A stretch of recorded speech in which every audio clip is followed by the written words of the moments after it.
Hello, everyone. Welcome to episode 46 of Buds and Blue Jays. I'm your host, Jesse Burrell, and I am joined, as always, by my co-host, Riley McConnell.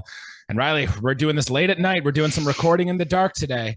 The Blue Jays they were busy. Well, were they busy on trade deadline day? They made some moves, at least. I think we'll get into the episode more about what our expectations were and if they met them or not. But Jays ended up making 4 trades today on trade deadline day. I don't think we got the impact that we wanted or anything that we hyped it up to be. But yeah, give us your initial thoughts, Riley. Well, I was out today. The boys weren't in Toronto. Our Blue Jays weren't in Toronto. They were playing in the Trop today. But I went up to Toronto, Canada's Wonderland, rode some roller coasters, and we went on one, Jesse, quite literally. Us as fans literally took a roller coaster ride of emotions. And I don't think I'm the only one that shares in the thought that they aren't good emotions, really. I mean, a little bit of disappointment. I mean, you can feel good about some of them to an extent, but if we want to be considered a playoff contender and make a playoff push, I think we fell short of a lot of expectations, and it's up to the players now. It's really up to the players now what happens the rest of the year. Yeah, we made our expectation episode just a few days ago, kind of throwing out what our expectations were for this team. And we wanted to see this team kind of make a push to go for it, to show that they are serious about winning the World Series this year. And from the moves they made today, yeah, sure, the team got a little better here and they made some smart decisions. I don't know if they made the moves that a World Series team needs to make. And I think that's what's disappointed a lot of Jays fans. I think that's our word to describe the trade deadline today, too. It's like we get the moves that they made, but it feels like we missed out on something or we could have had even more. And there wasn't that big impact splash that we were really hoping for. Yeah, well, hey, dude, let's start it off. If this was 2018 or 2019 at the deadline, I'd be ecstatic. We got Whit Merrifield from the KC Royals, but it's 2022. And he since, he came into the league, and I think he came into the league pretty hot. He didn't come into the league as a younger guy. I think he was 27, 28 when he came into the major leagues. He's fallen off quite a bit. He's probably having one of his worst career years statistically. And, we got bullpen arms like we needed. We shuffled some minor league guys around, got rid of maybe a starter we shouldn't have, and I'm going to say right now, an infielder prospect that we certainly shouldn't have got rid of. That's just my own opinion, and we'll get to the specifics trade and who went where, but that's my take on it, man. Is the big one today. Again, if this was 4 years ago and you hear the name Whit Merrifield, you'll love that name. It's kind of like today Hosmer going to the Bo Sox. I mean, if this was 2015, I mean, holy crap, that'd be one of the biggest things in baseball. But another guy whose skills have slid right down a hill, dude. So let's start there then, right? We're going to talk about all the trades the Jays made individually. Let's start with the Whit Merrifield trade. Officially, the trade goes, we trade Maximo Castillo, who I know we've both liked. We've talked about him a lot. And Samad Taylor, who is a toolsy prospect that we've had in the system for a while. He kind of does everything good, but nothing super elite. He's kind of more a speed guy. And we get Whit Merrifield out of this, who, as you mentioned, he's a second baseman / outfielder. Now, he has played 95 career games in center field, which might be important. We'll talk about that a little later. But yeah, this, like you said, this guy is kind of past his prime. He's had WSC pluses of less than 100, both of this year and the year prior. And I guess last year he did lead the league in steals. He led the league in doubles. But I think a lot of that is just he's played every single day. So he's a big compiler of coding up the stats. And yeah, I mean, he's a contact first guy. And we've talked about, like, with the Jays draft and all this stuff, that the Jays really do target these contact first guys. So I guess it makes sense that they'd be interested in Whit Merrifield. But he doesn't move the needle to me, honestly. And that's what I think the big thing is. Like, are we sure that Whit Merrifield this year is better than Cavan Biggio, is better than Santiago Espinal? I'm not so certain he is. And that's a concern with me, man, is, I love the term doesn't move the needle for me. It doesn't do a lot for me at all, Jesse. Especially with, I know, let's be honest, we haven't given him a whole ton of thumbs down this year, but Espinal, he started the year off hot. He's, kind of been cold. The rest of the team's been hot. It feels like Espinal hasn't really been there.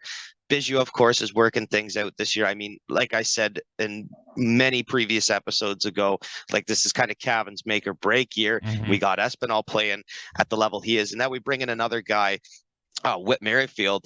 And Whit, it's more or less like I mean, I love the accolades. I love the fact that he is a contact first guy. I love the fact Two-time that he can All-Star run the too. bases. And hey, and you know what?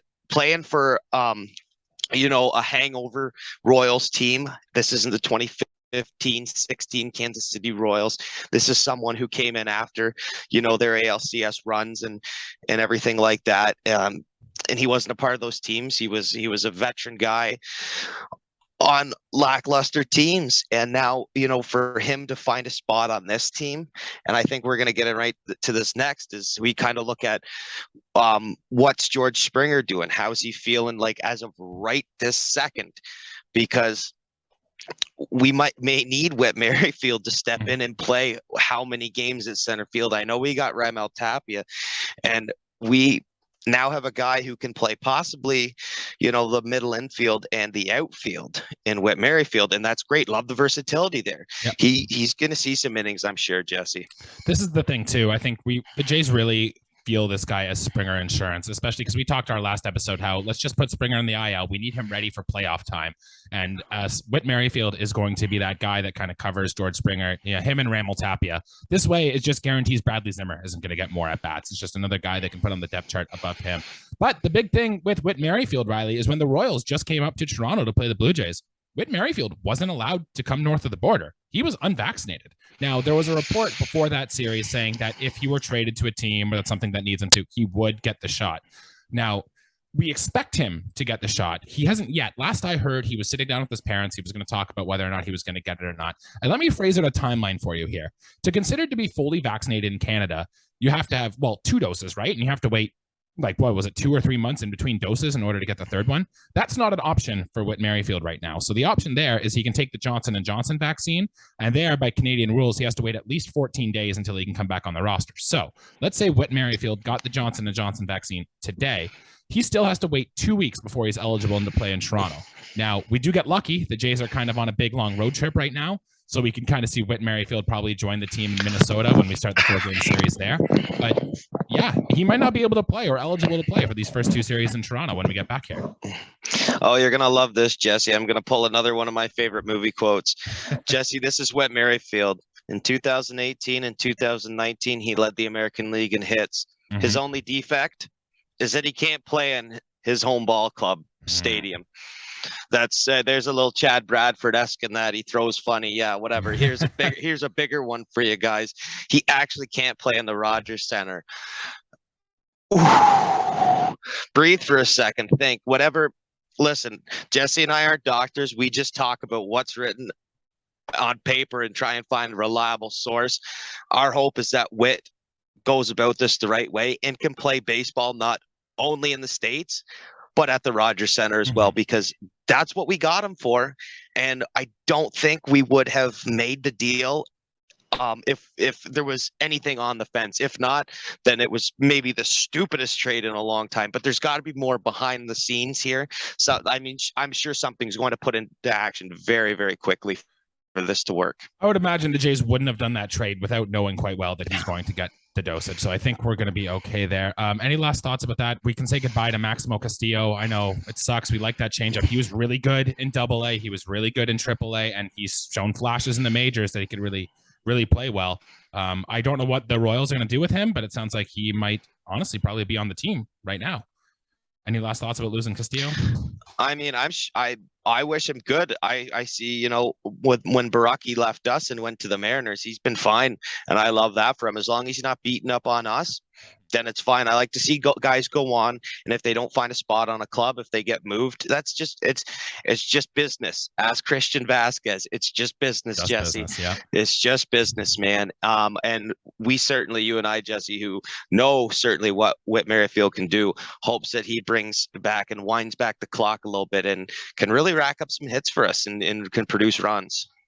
I'm not that optimistic, let me tell you, about Whit Merrifield's production. I think he's going to be a league average hitter at best. If anything, he's probably going to be substantial. Now, there might be a chance he hits near the bottom of this lineup. Pitchers just feed him strikes. He's got good contact ability. He can get hot for a few weeks, and that's really all we need him for. Now, I will say, he is under contract till 2024. So if Whit Merrifield performs this year, we'll have him again on this team next year. I'm sure we'll talk about him lots as the season goes on. But Riley, let's get on to another trade that the Blue Jays made. The Blue Jays traded shortstop / third baseman prospect Jordan Groshans for right-handed pitcher Zach Pop, who's from Brampton, Ontario, and right-handed pitcher Anthony Bass. Bass, who pitched on this team for the 2020 season, as you'll remember well, and Zach Pop was actually original draft by the Blue Jays a long time ago. So, Riley, initial thoughts on the Groshans for Pop and Anthony Bass trade? So let's just talk before we talk into what we actually got, which is, what we talked about, our shopping list on what we should go after. So we got that. Let's not talk about those guys for a second. Let's talk about what we gave up, and that's Jordan Groshans, our third best prospect in our minor league system right now. I mean, that's a pretty heavy price, in my opinion, especially with how good our minor league guys actually are. This is a guy who has the potential to play at an absolute elite level of baseball. Listen, I know that he hasn't really showcased and put it on as good as he can this year, but he's a guy who still has a long way to go before he fully develops. And I don't like how we, didn't keep him around to see that possibly, because I know that Chapman's going to be our guy on third for a long time, still considering this year.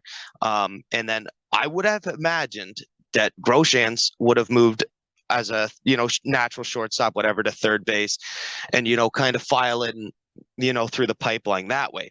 Now, obviously that didn't happen, and we went in and we fixed our bullpen problem. Now, Jesse, to be honest, I remember Bass fairly well, and they weren't fond memories. And when they said Zach Pop, I thought we traded him for soda. I have no idea who this guy is. I'll tell you a little bit about him too, but just one thought on Groshans. Yeah, he was a former first-round pick. Jays have now traded 3 of their last 5 former first-round picks. The ones they haven't were Alek Manoah, who I don't think we're going to trade anytime soon, and the one we just drafted, Brandon Barriera. I will say with Jordan Groshans, though, he's 22 years old. I think he really got hurt by the no minor leagues in the COVID 2022 season or 2020 season. And this year in Buffalo, his on-base skills are great. He's hitting 250. He's got a 350 on base, but only a 296 slugging, Riley. He has 1 home run for the Buffalo Bisons this year in over 67 games played. And Jordan Groshans has just lost his power. Whatever he had, it's gone. And a WRC plus of 82. He's a below average player for Buffalo right now. So I think the fact that we were able to get those 2 players, those 2 good relievers that are going to help our bullpen today for just Jordan Groshans, a prospect who, yeah, first round pick, and in some lists he's still in a top 100, but he's definitely on the downs thing right now. And I kind of think it's a nice, tidy piece of business to sell Jordan Groshans here for these 2 players. You may have persuaded me a little bit more. I'm still not thrilled about it, because I know you're high on Pearson. If this was Nate Pearson, you would have went ballistic. You see the upside, right? Though, is that what you see here? I see the upside on Groshans for sure. I mean, I get that the power tool isn't currently right there, but he's still fairly young, right? I mean, and now it comes down to we got. I know that Bass probably isn't going to stick around too much, and if we could get some longevity out of this Pop guy, if he turns into something really good. Now, if you follow our Twitter, we got to see, and now our new Instagram page. The Buds and Jays now have, videos up on there, which you guys should watch if you haven't seen these 2 pitchers go. And I did like what Zach Pop was throwing on the mound there. So I hope that he showcases that in a Jays uniform for sure. Because that if he falters, then the trade's a huge bust for him. But if he does do well, then I'll sit content on it, I'll say. I kind of like what the Jays did too in acquiring these 2 relievers. We know Anthony Bass well. He's a little different than the guy we saw in 2020. And when he was fine, he was league average. He was on a bad Blue Jays team, but Anthony Bass did his part.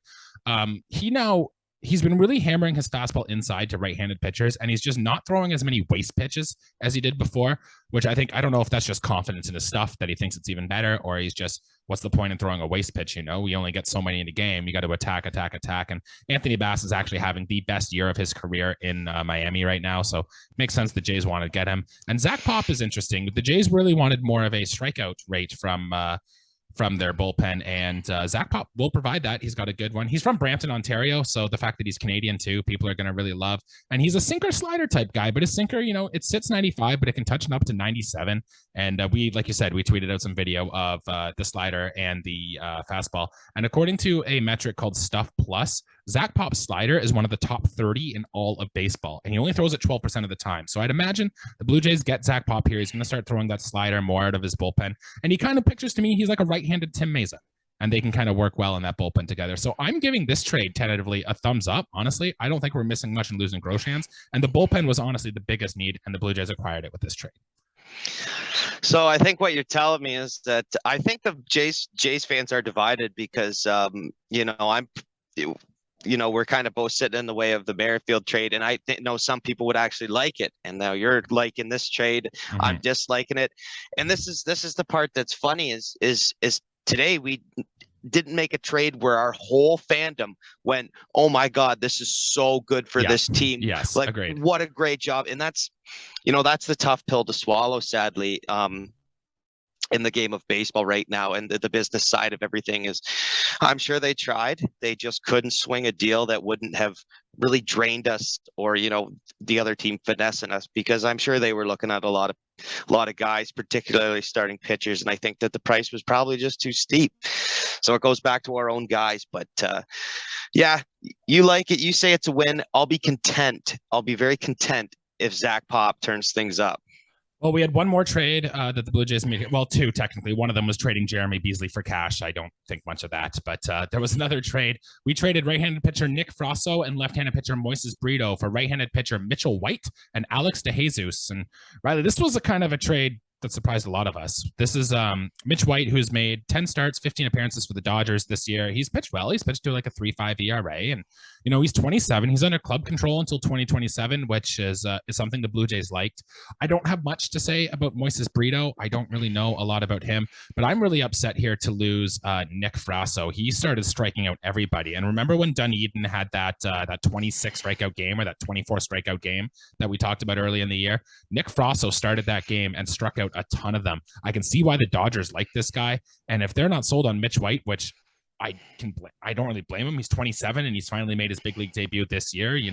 I could see them selling him for Nick Frasso. And honestly, are we sure that he's better than Max Castillo, who we just traded away? Like, the Jays needed more depth, and it seems like they just swapped Castillo for Mitch White. I don't know. So I want to wind the clock back to our last episode when we were hypothesizing. So first of all, I want to apologize if I jinxed that Frankie Montas trade. I really thought we were going to get him, and the Pinstripes ended up picking him up. I named another guy, we didn't get him, but I want to ask you, Jesse. Mm-hmm. So my last guy on that list was Zach Plesac. So compare Plesac and White. Would we have just been better off getting Zach Plesac, or is this an actual okay because of, Frasso isn't exactly ready to play in the major leagues, and this guy already has 10 starts? I mean, is it more or less just trying to bump up a guy through the depth chart and just getting something like a spot start, anything? I think it's a combination of safety versus the unknown, right? Like, Zach Plesac is Zach Plesac, but Mitch White, he could be anything. He could even be Zach Plesac, right? And that's kind of the comp we need to go through here. I don't know. The Jays see something like him. I'm going to dig more into Mitch White. We're going to see him pitch down the stretch for this team here. It's kind of interesting. The Jays needed more depth. We didn't really add depth, but the fact that he's shown he can do it at the big league level is a start. And excited to see what he can produce for this team. I mean, if he turns out to be a Greg Maddux, that's great. But usually when I go to the grocery store and I get 3 bags of 2% milk, I expect to come home with exactly that. Right. So I like that we can dream on guys, but I would also hate it that if he walks in, has 3 starts, and just absolutely inflates his ERA, goes 2 innings and walks 7, or something ridiculous like that. You never want to see that work like that. So again, when I say it's up to the players, it's really up to the players, man. This guy, hey, you know what? This guy could be great. He could end up falling behind Manoah, for God's sakes, in this rotation. Who the hell knows? But as of right now, just in cold blood, this is kind of what it looks like for me. There's a lot of unknown about these guys, and we kind of have to crack in and see what they're made of.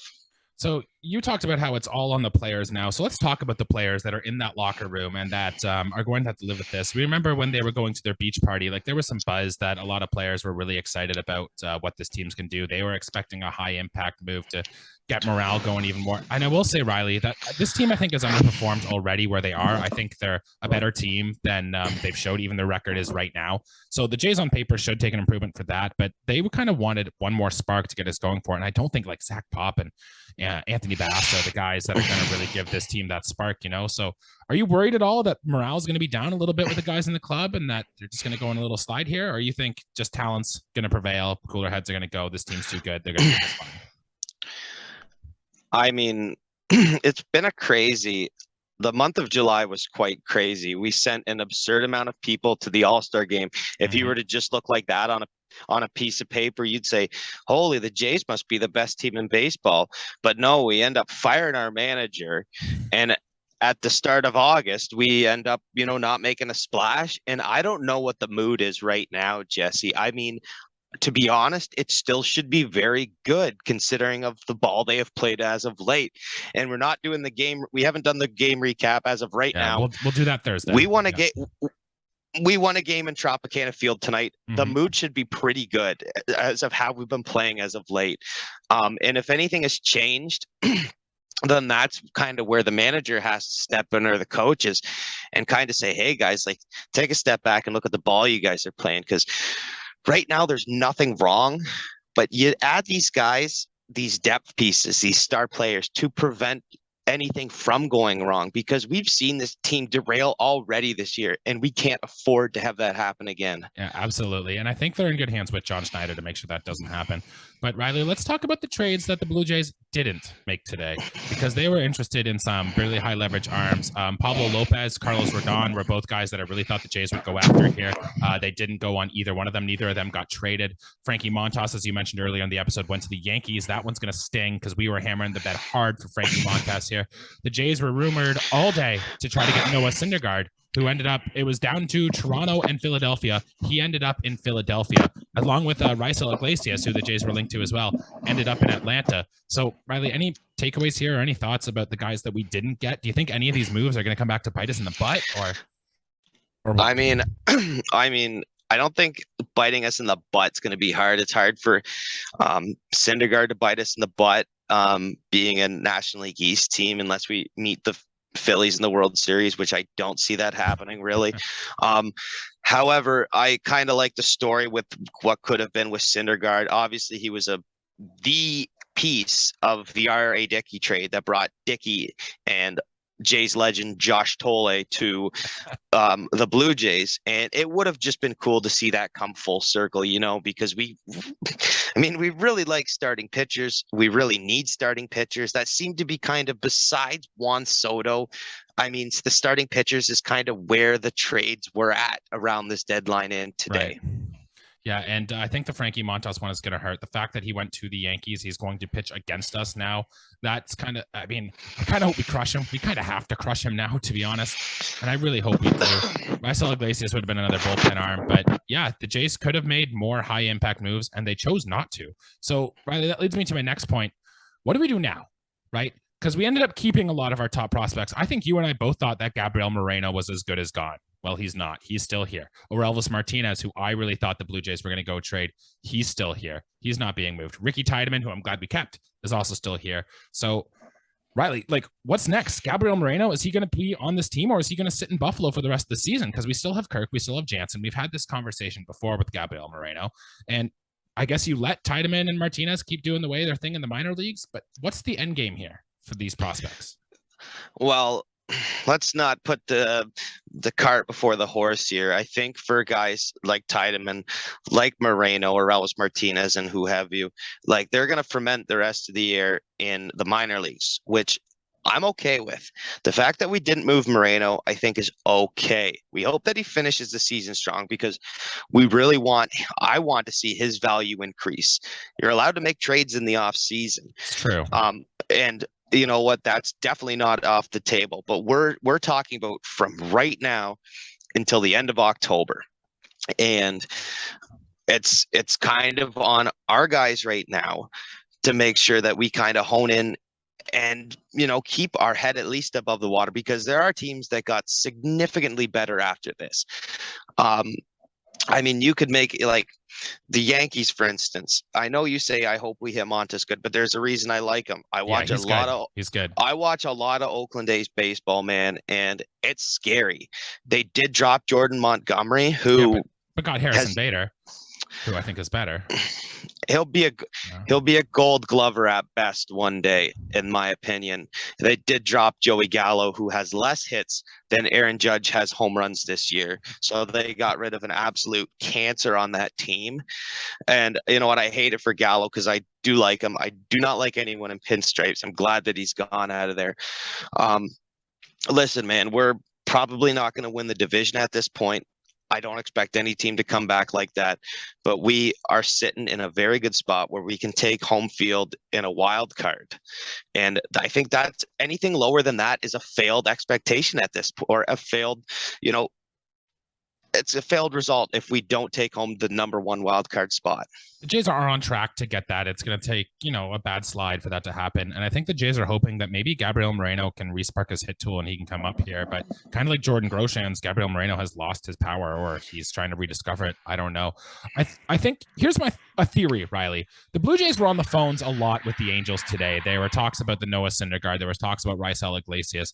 I guarantee you the Blue Jays had conversations about what it's going to cost to get Shohei Ohtani. And I guarantee you the Angels were going through the Blue Jays system and they know what these prospects are and what they can do. I'm kind of curious, when the Angels decided they weren't going to trade Shohei Ohtani, if the Blue Jays decided we're not going to trade any of our top guys, and they might revisit this again in the offseason. Now, it could look like a genius if that's what ends up happening, but if it doesn't, you've kind of wasted your bite at the bullets. These prospects really, once they hit the major leagues, their value kind of goes down, right? So I don't know. It's a risk. It's a reward. If that is what their end game is, I think we're all for it. I think we'd love to see Shohei Ohtani here, but just a theory that I've had here. It's not a bad theory, and I agree with you. You protect players, and some players you hide down in the minor leagues in order to protect them. And if Moreno had 5 more plate appearances this year at the major leagues, I wouldn't be cross at it, because I want to keep his value high. If he goes down there and he only hits 2 more home runs, but has a 410, 420 on base percentage, I mean, that's value, dude. That even though the power tool isn't there, he has showcased his speed, his fielding, everything else at the major league level. And if you have a 4-tool catcher, Jesse, you can't name any 5-tool catchers in all of history, even the best ones. Pudge was slower than hell. Bench was. They hit bombs. Maybe Moreno doesn't hit bombs, but if he steals 20 home runs in a year, I mean, that's still incredible. That's the only one I can think of, but the averages aren't there. But you get what I'm saying, Jesse, is that if you get 4 out of 5 tools for a catcher, you have something, man. I'm saying to protect him down in the minor leagues to keep his value up in it. And if they do go for Shohei, then his value will still be high, because to get Shohei Ohtani, I mean, that's the cream de la crop right there. I don't think there's a more valuable player in baseball because he pitches and he hits. I mean, that's what it comes down to.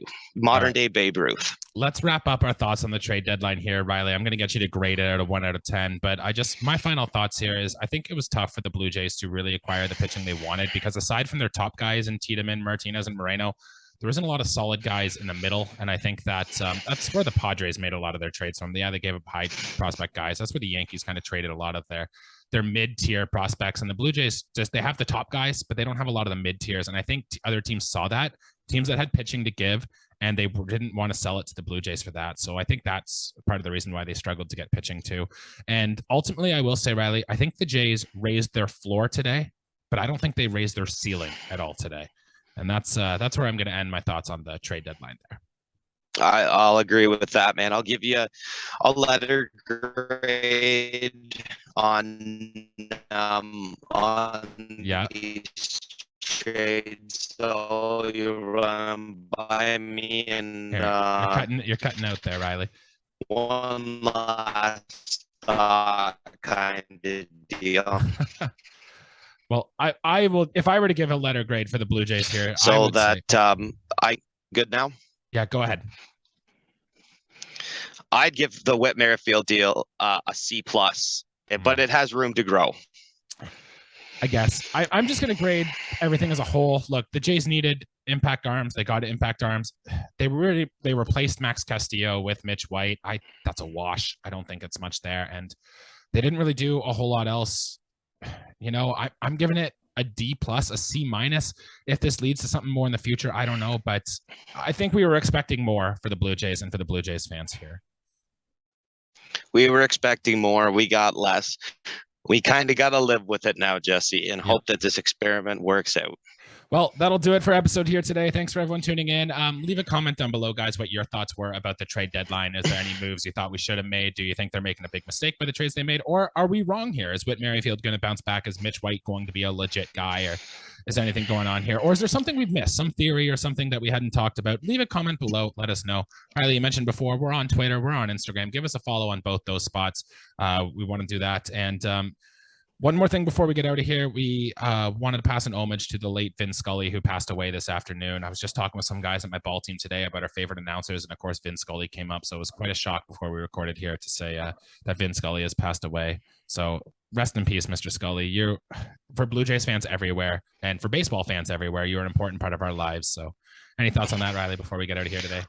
Yeah, probably the most prolific, the most decorated, voice of baseball, the inspiration of many voices. I know there was Joe Buck's father, Jack Buck, was a big name too, but a lot of our guys, our fathers, listened to a lot of Vin Scully, called big games, obviously a longtime Dodgers guy. At 94 years old, he'll be missed throughout the Dodgers organization and all other 29 teams. Big loss for the baseball world today. Absolutely. Well, we're going to be back after probably Thursday this afternoon to recap the Rays series. A lot of stuff going on. It's a big second half. This Jays team is talented. They should have what it takes to make a playoff push.